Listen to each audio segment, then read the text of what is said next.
Welcome to In the Closet. We're here with myself and Shvitka, or Angie. Or Felicia, depending on who you're I'm not even going to summon Felicia. No, Felicia is not here. I'm getting ready to... Felicia's on vacation. No, she's not. I'm getting ready to put up episode number 3 or 4 of my menopause series on our page today. Talking about my hot flashes. But anyway, I'm not going to talk about it here. But why are you making that face? Just the menopause stuff makes me make faces. Oh. I see. I just got out of the best jacuzzi bath that I've had since we've lived in this house and had a jacuzzi tub. I've taken them, but not like I took them tonight. So I came home and Jeff said, "Are you going to eat?" I was like, well, yeah.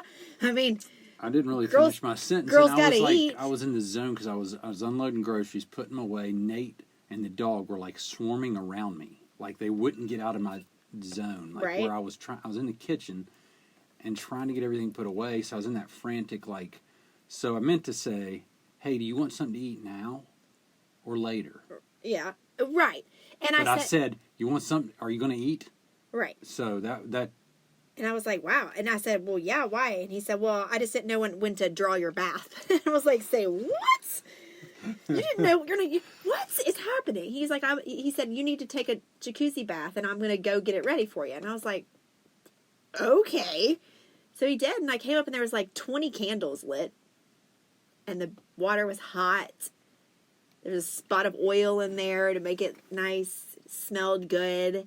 And I sat in there for probably 30 minutes. I just got out and my skin feels soft and I feel relaxed. You didn't have to give me public credit for that. That was just me nice. trying to take care of you. I know, it was Because very you've nice. been struggling lately. You don't sleep well. No, I don't. You're having a lot of side effects because of just the sleeplessness alone. Right. And then you got hot flashes, which I'm glad you didn't have one while you're in there, did you? Not when I was in there, no. Oh, good. No. I'm worried about, the times I'm worried about hot flashes for you are like when I do something nice for you like that and then it's ruined. You know what I'm saying? Which is selfishly for me, and the other one is during sex, which is selfishly for me. I haven't had So that yet during sex, so. That would be bad. Yeah. You know? Right. Could make a joke, but I'm not going to. Oh my gosh. Of course you could make a joke. You might punch me in the face. I would never punch you in the face. I don't think. Felicia might, but I wouldn't. Right, but that's the tricky part with this Felicia character. She's like a ninja. Right? She sneaks up on Felicia's a ninja. Like I like the other day when it seemed like things were lightening up and Felicia had like packed it in and was like, you know what, I've really worked overtime today and this weekend. So I'm going to go ahead and go to bed early and I'll see you guys in about a week because I put in some time. Right, that doesn't happen. And all of a sudden it starts lighting up and then I crack a joke and you're like, unleash. I know, it happens and like that. Crying and like mad. And I'm like, I know. it's a joke. I know. I've joked like this for 20 years. Well, but not with Felicia. Felicia, it's only been a month or two that we've been joking like this. You gotta learn about her. But I can't. That's something that's hard for me because it's different from, and like that's what I said. I think that's a good joke. That's a good bit. Better write it down. It's a good bit. Like it's, you know what? I'm thinking now. You know, it might be.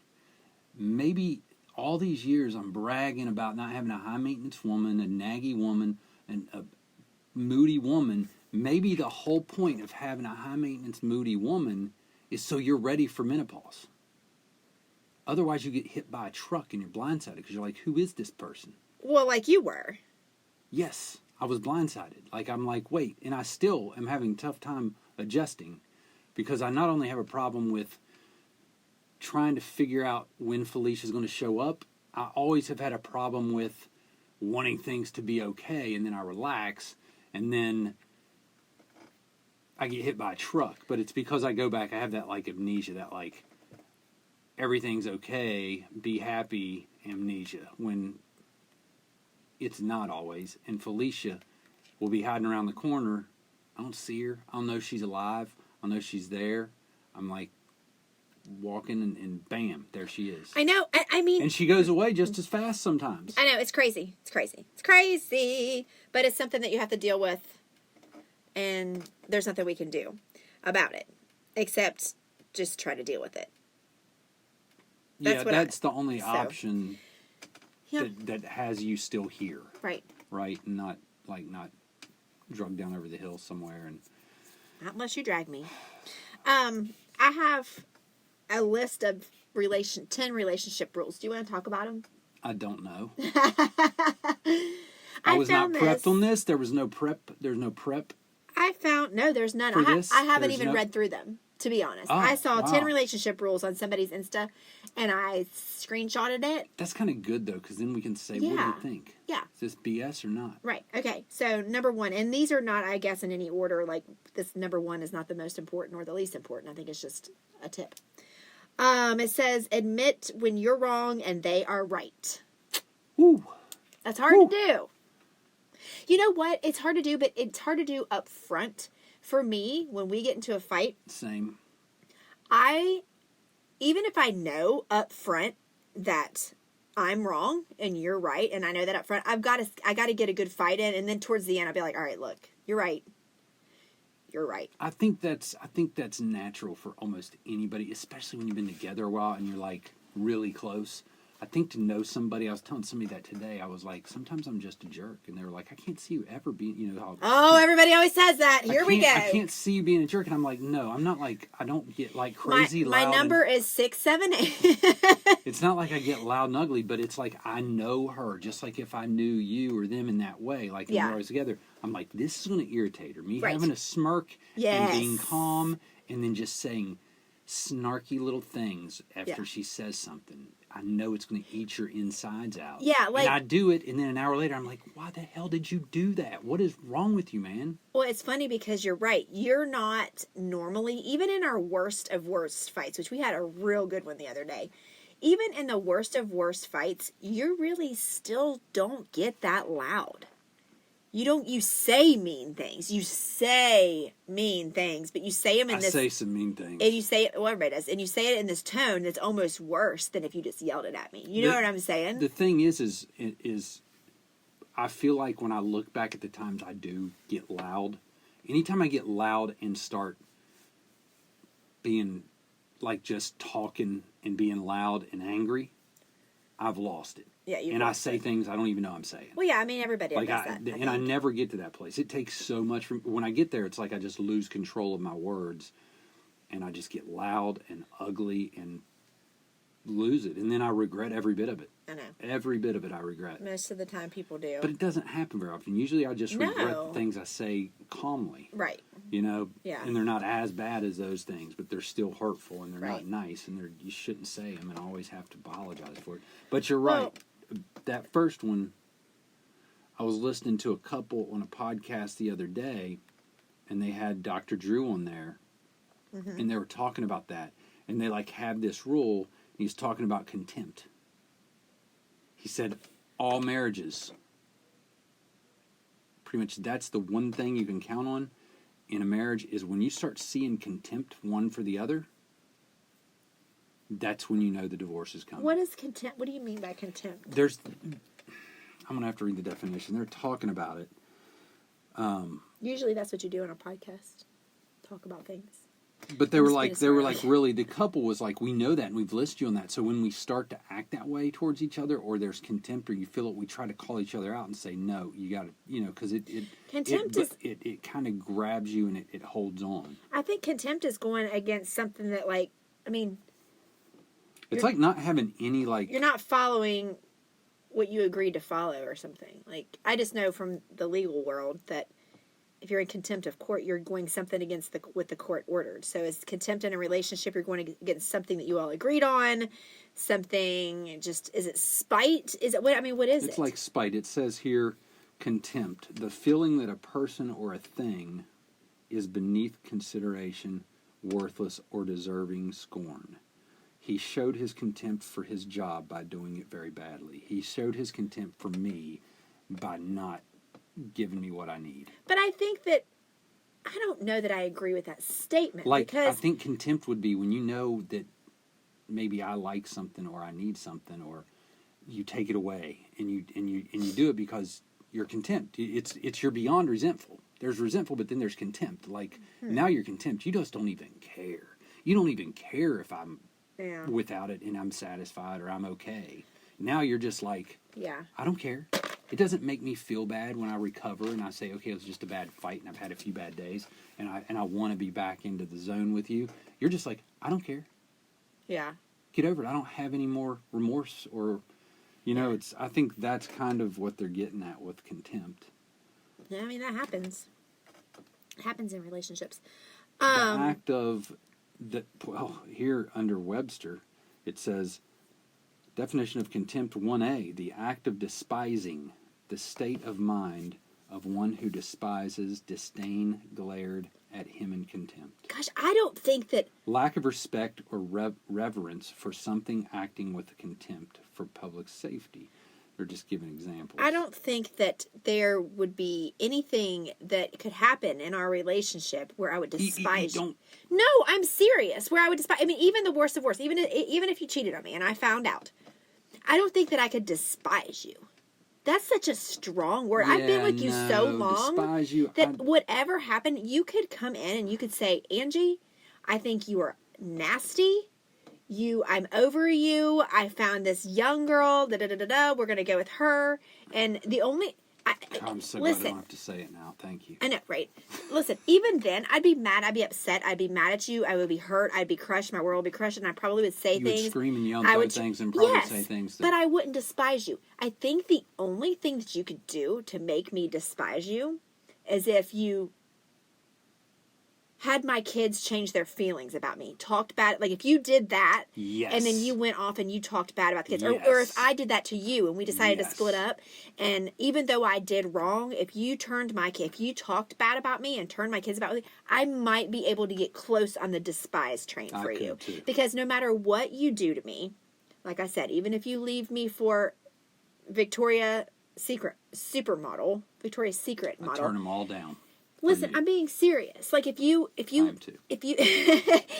left me for someone like that, and even you said horrible, nasty things to me, to my kids, I might be like, yes, your dad has upset me, and I am upset, and I'm mad, but he is a good man. I would never talk bad about you to my kids. I can swear on a stack of Bibles. I can swear on anybody's life you went to. I would never do that to my kids. Never ever. Say never. I wouldn't.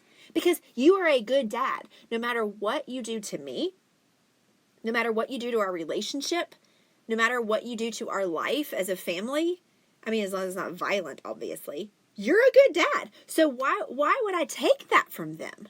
Why would I take that from them? You know what I mean? And I don't know why people do that. That's true. People do that, and I don't understand. I don't understand it.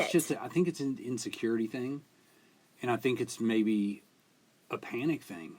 Maybe something they probably regret it later, right? I'm telling you, if they do it out of like... yeah, because especially like I said, if they're a good parent. Now, if they're a crappy parent, if they're abusive to their kids, if they're neglectful, if they're not in their life, that's a different story. Then you're not a good father, you're not a good mother, you're not in your kid's life. But if you're in your kid's life and you have a relationship with your kids, especially like we do, and I would never, because that's hurting them. It's not hurting really us. Hurting. Yeah. It's like you. It's hurting you, but it's like having anger towards somebody that you don't see anymore or talk to. You're only hurting yourself. You're not hurting that person that you never see him. Right. Yeah, but in this situation, that could you're not only losing the relationship and hurting your relationship and not having that anymore with your spouse. Now you're making sure your kid just so that you feel some kind of satisfaction. Yeah. Right? Right. Which, looking at it from our spot right now, it's sad. I just think people lose control, and I think people get into a comfortable place where they feel justified in doing so because they were hurt so badly. I understand that, but you seriously have to take a step back and think about it for a second. What the impact on your children is going to be if you bash your spouse, your ex-spouse, your like I said, the parent of your child, unless they're abusive. And you hear about it all the time. Oh, I see it all the time. I hear teenagers, because everybody's divorced, right? I mean, I hate it. Most couples are divorced. Just 60% die out, and you know what? I'm not knocking them because marriage is so hard. I'm not either. I'm just knocking the people who talk bad about their ex to their kids. I'm just clarifying about the divorce thing because, I mean, shoot, we could call it quits over stuff like this past weekend. We could just, it's just, we cling and we know that we want to make it through. Right. It's just, it is so hard to make it through the, you know, the kids stage.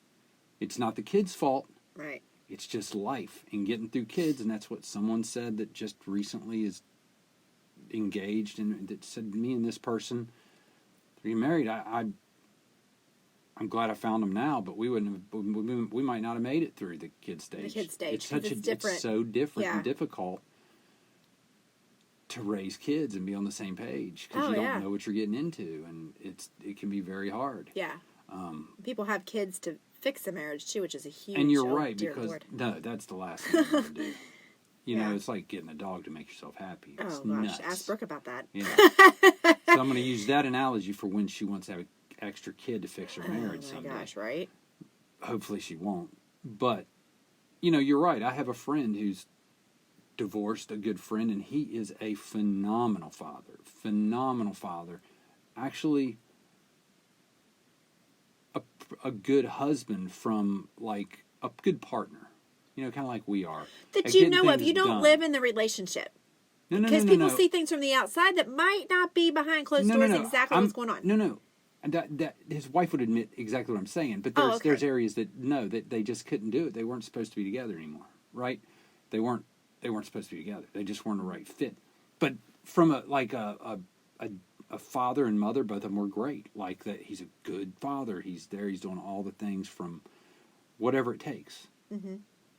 Just like he's a good husband, if you want to, and I take that back. He's a good partner because it's like us. If we just live together and we weren't together, I mean, we get things done, and it's a comfortable home because it's always clean. Nobody takes advantage. I don't just throw stuff around and let you pick it up. It's vice versa. Right. We're a team. But anyway, to your point, you don't want to ruin that for the kid just because you can't make it work together. Right. And no matter what the reason behind your divorce is, I think that you don't bring it in with the kids. You only talk positive. Like my parents were divorced for a hot minute, okay? And I went through a few years of that time, and they didn't really talk nice about each other in front of me. And it affects you. You don't want to hear your dad talk crap about your mom, or your mom talk crap about your dad, no matter what the situation was. You just don't, because no matter what, it's your mom and it's your dad. You know what I'm saying? So yes. it's just a bad thing, and it's really I don't think that the divorce destroys kids as much as the hatred that they see their parents have towards each other sometimes. I think that's the part that destroys the kids, because I know a lot of families who are divorced, but they still get along. They sit together at sporting events. You know, they might not have Christmases together, but, you know, the kids playing basketball, we're in the stands together, we're laughing, we're cheering for them, everybody's getting along. Right. It's when that doesn't happen, and you have to look up in the stands and you see your dad on one side and your mom on the other side, and they're sitting across it and they're glaring at each other. That's what destroys a kid. Or they're playing games like bringing women or bringing men. Or, you know. But I mean, even that. No, but I'm saying just to get under. Just to get under their skin. Yeah. No, after a certain point, you have to be like, but, hey. I mean, that's just my opinion. And coming from a family who was divorced for a hot minute, which is funny. My parents were divorced and then they got remarried to each other. Well, crazy story. So they're back together now, which I think it happens. That happens. I just know that during that time when they were divorced, all I wanted as a 11, 12-year-old girl, so Nate's age, all I wanted was them to be happy. I didn't care if they were together being happy. Well, if they're happy, you're comfortable. I wanted to see my dad happy. I wanted to see my mom happy. I wanted to see them laughing. And if they would have just been amicable with each other, I'm okay with it. I can still see my dad. I can still see my mom. I get 2 birthdays. I get 2 Christmases. I get 2 of everything. Hey, you know what I mean? I'm not making light of divorce. I'm just saying you can make it to where your kids aren't miserable. They're not. Yeah, if in your situation too. I mean, you know, it was better, and you probably felt more comfortable because when they were together and they were married still, it was a time which was shaky. They right? weren't getting along. They were getting fighting a along, lot. so that creates more stress on a Sure, kid than sure. people realize when you Sure. know that's going on. Right. Because that's all your security, right? Right. That's everything to you. You want to come home and feel secure and feel confident and know that, and I'm sure you felt confident that you're going to eat and everything was taken care of and you had a nice place and a Yeah, great place I to sleep. wasn't scared in that But way. for no. them to not be on the same page or not get along, Yeah. it puts stress on you, you know? Yeah. So I'm sure seeing them, like letting that die down Yeah. when they're separate, you're probably like, wow, I don't have to have anxiety. Yeah. I don't have to stress over like. Well, I didn't, but they weren't too nice to each other though when they were apart either. So it was kind of still a little bit shaky. But I mean, I'm just saying, I don't know how we got off on this long tangent of this, but I just think that everybody thinks, oh, divorce, oh, the poor kids. I mean, maybe I'm mean, but I've been in it, and it's not necessarily the poor kids. Not all the time, but the majority. It's not poor kids, but it jacks kids up. Does it though? Yeah, the majority. Yeah, I don't Most know. people. That I you know a talk to lot of that people were- who are divorced, and the kids are fine. I'm like- talking. If you talk to them as adult, the stuff that they develop. There's a lot of kids that go through divorces, and they don't until they're adults. They don't realize they may have certain. They might have some issues. relationship issues. You know what I mean? Yeah, I And mean, I do. Or even anxiety or depression or separation issues and protect still- themselves because of certain things that happen. I still it think depends on how you handle it. that's what I'm saying. I think it depends on how you handle it. I'm not a relationship therapist or counselor, but I'm thinking if you are, some of those families we talked about who are apart, they have separate spouses now, I think, but they still come together and they're supportive of each other, and when they trade the kid off, they're nice to each other. I think there still would have to be, even if you didn't, like, I think even if you did something and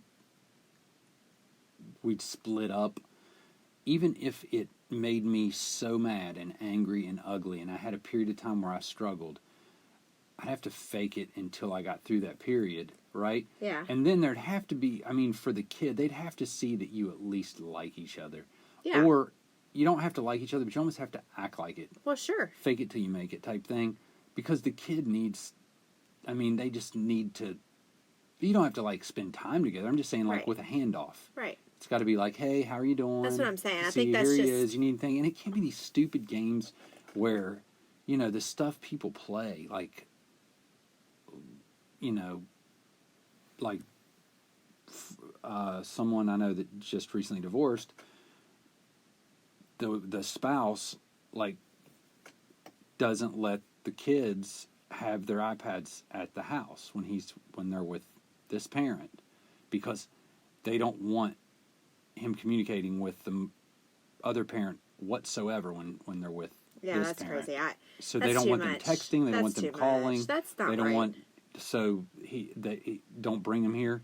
You're not allowed to have them. See, I don't agree with that. And then the other parent's like, I don't bother the kid, like, but I want to know, like, they can reach me, well, even yeah. though I know they're safe with their dad. But they still like, there's a girl for a girl, a mom and a daughter. I'm just saying, I and wouldn't be that's- cool with that. No, I wouldn't. wouldn't be either. cool but with stuff that. like that, it's like, come on, Yeah, yeah. let's just. But is the other It's his person? I don't house. even know who you're talking about. But is the other person, talking bad about the other parent and the dad or the whoever it is that, No, they it's don't. the opposite. They don't want them communicating with them while they're on their time if the other person's talking bad about them, if that even made sense. No, it's actually the opposite. The one's so bitter, I think it's trying to make No. things difficult.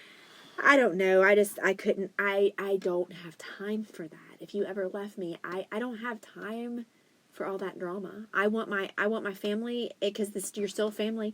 I want them to be happy. And so if that means that, I don't have time now. If you left me, I wouldn't have any time for anything. Like the stuff you do to make like my life easier yeah, with kids. What do you do? I know. You know? I know. But like, I guess we're kind of got into the whole kid phase and how tough it can be and how it's Yeah. like, well, you could have half the week off and date around, and then I could have the Right. other week off and date around, and then you could have the kids back, and then I could have, and then Yeah. it just.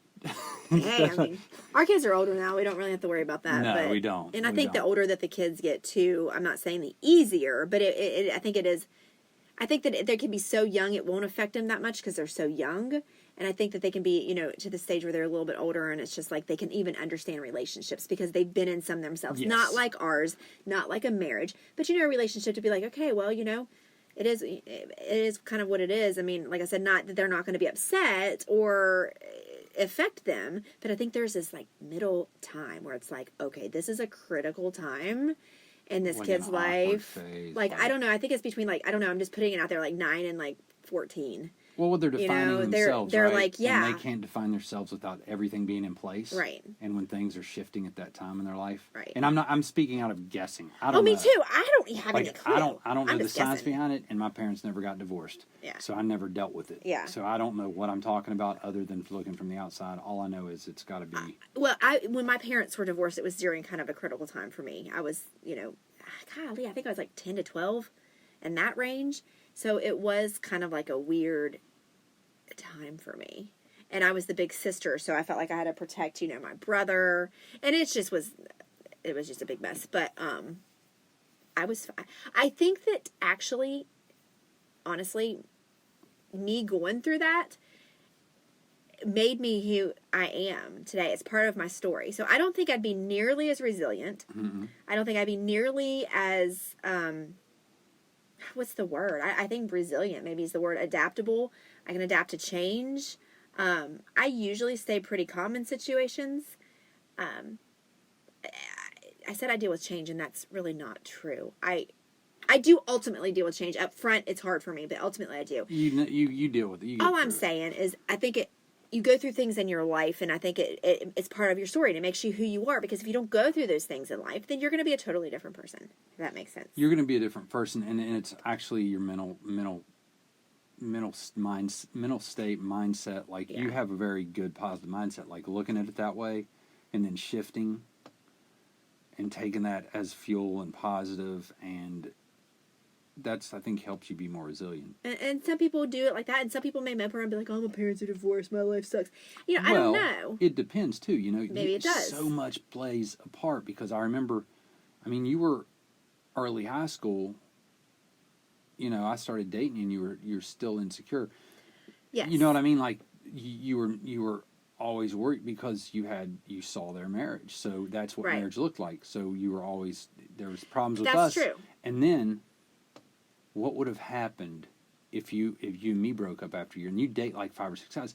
What would your development been like? And the you know what I mean? Kind of like the dominoes of seeing their relationship, and then all of a sudden you're going through multiple relationships and not Yeah. getting committed. Instead of like, okay, we built years after years after years, and then you're like, you know what, I'm doing this, and I know I've got something special, and we're doing it different. I think that's what makes me fight so hard, is because I watched my parents go through that, and so many of let me think. I can't even think really of any, maybe a couple people whose parents stayed together during, school. And I think that's what made me say, okay, when I find the guy that treats me right, that I like, that I'm attracted to, that I get along with it, I'm just gonna kind of just dig in and fight. With everything that I have, because I saw what happened, and I didn't want that to happen to me. You know what I mean? Right. So if I wouldn't have seen that, I don't know, I might have been more loose with everything. I don't know. So basically, I just got to you before any other dude. Yeah. Cool. No. I'm glad Come it worked on. out. No, but you're the one that always says, there's not just one person for everybody, so maybe yes. Maybe that is exactly what happened. Maybe you got to me before somebody else. I don't know. I'm kidding around. Maybe I got to you have to before be someone else. compatible, and ultimately, Well, sure you and do. you have to click, and you can't dig in until you figure it out. Right. You know what I mean? Right. But I'm just saying. I was just making a joke. No, I know. I'm just saying I think that's what made me fight so hard, is because I saw everybody else give up, and I'm just like, I don't, you know what I mean? Yeah. It takes a lot for me to give up. I'm not saying I've never given up on anything. I'm just saying that it takes a lot for me to give up on something, and I think it's because of everything that I've had to go through in my past. Not that it's been anything horrible, and I'm not playing that card. I'm just saying I have gone through some stuff, and I think it's just made me who I am, and that's what I try to tell my kids and teach my kids, that yeah, you might go through some things that kind of suck in life and No. hard times. You will. No, you will. But that is those times are exactly where you grow. Yep. Because if you don't go through those times, if you don't, go through some struggle, you're not going to grow. Oh, that's good. You know what I mean? Yeah. You're not going to, you have to. You have to. So you have to have rain to get a rainbow. You know what I mean? You have to go through these times in order to grow and to become the person that you're ultimately going to become. Otherwise, if you don't, you're going to sit around, you're going to be a spoiled brat who gets everything they want, everything handed to them, and everything taken care of them. And you won't have true relationships. And you will in the never end. have a good You'll relationship never have because nobody is compatible with that shit. Or Nobody's friendships. compatible with somebody who gets everything they want, gets everything handed to them, gets bailed out of every situation, and gets everything they want. No. And lives with parents who make sure their life is happy all the time and never lets them struggle. No, failure is huge, and that's what I So- saw. It goes along with what you just said.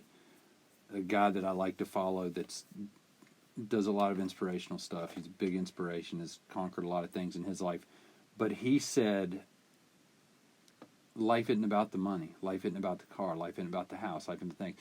What defines you in this life is your scars, Yes. your failures. Yep. Not just your physical scars, Yep. your failures, the things that are going to crush you, but you're going to get up no matter what. Yep. You're going to be the fastest. I think he said you're going to be the fastest up because it happens to all of us. But Yep. are you going to get up fast? Are you going to get up hard? And are you going to charge? Yeah. And you're going to make it something that makes you better? Are you going to turn it into something that can make you better, or are you going to let it drag you down Right. and make you weak? Right. Because it's going to happen. There's a Jason Mraz song. I think it's 93 Million Miles. It's one of my favorite ones. But there is a part in the song where it says, sometimes it may seem dark, but the absence of the light is a necessary part. Yes. Right? Yes. So that's true. That is Sometimes you good. got to be in the darkness, you know what I mean, before Yes. the light. So I don't know.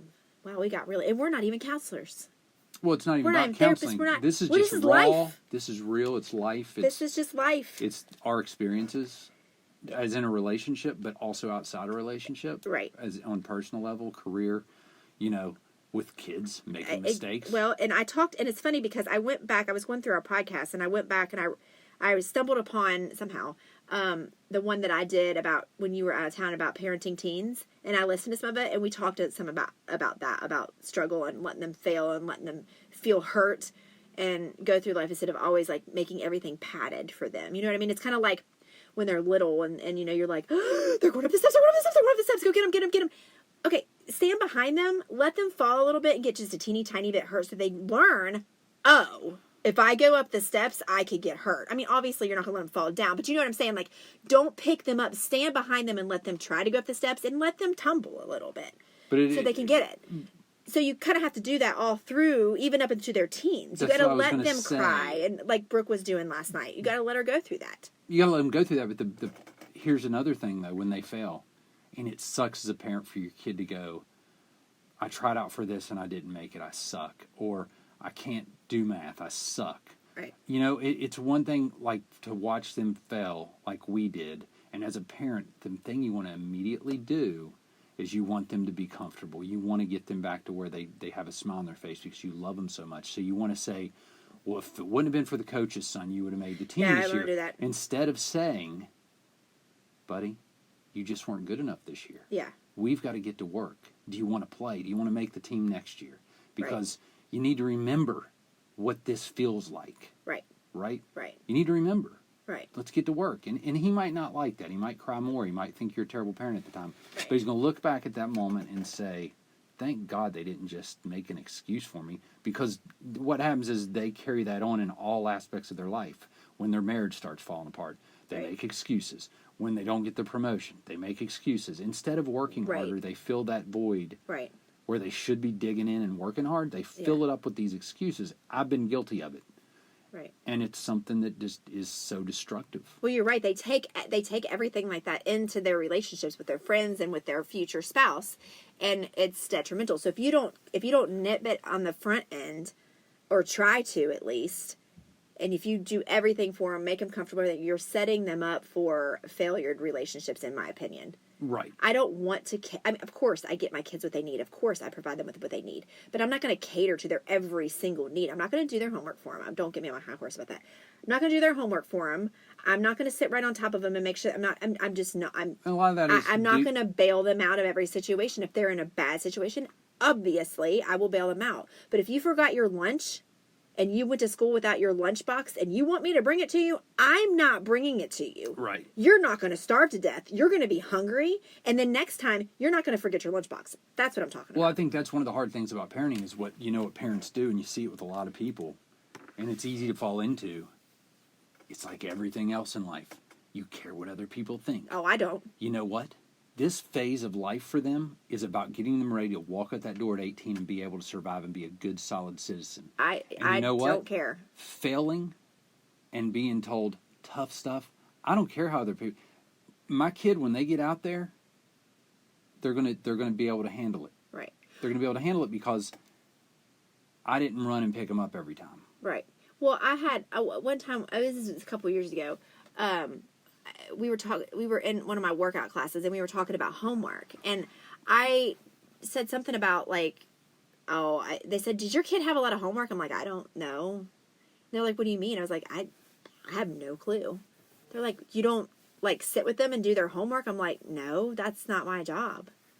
I mean, they were in an age where they could do it on their own, Right, yeah. And I mean, I'm talking like 5th grade, 6th grade. And they're like, oh. And I'm like, what?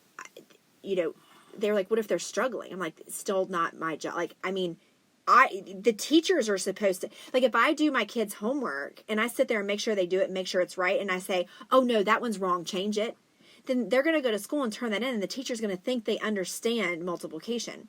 Right. I want it to reflect my kid is struggling in multiplication. And now it's your job as a teacher to fix it. And I always use the analogy, like, if you don't want to help my kid with their math, then I will.